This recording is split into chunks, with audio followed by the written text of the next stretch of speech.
Welcome to the Genius Factory. Enjoy the video. You must confirm you legally own or have permission for this workbook before proceeding. Once confirmed, stop guessing and look for backups. Cloud versions often bypass the current file state. Make sure to search password managers, browser-saved credentials, and internal documentation for any hint or saved string.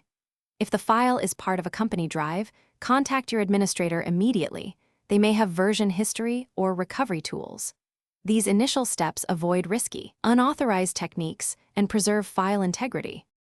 Once you've ruled out simple ownership and backups, pursue legitimate recovery paths. If the workbook was edited under a Microsoft account, check version history in OneDrive or SharePoint and restore an earlier copy. Make sure to involve IT support or the document owner. Only they should remove protection if they authorize it. If you maintain backups or exports, recovering a previous file is much safer than attempting bypass attempts. These methods preserve audit trails and comply with policy. To finish, obtain official unprotection from the owner or IT administrator. Once done, save an unprotected copy and update documentation so this doesn't recur. If no authorized unprotect is possible, recreate needed data from exports, reports, or other sources.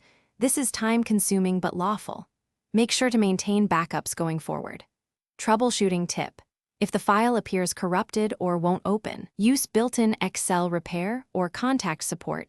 Never rely on unverified. Thanks for watching. If you found this helpful, don't forget to like and subscribe.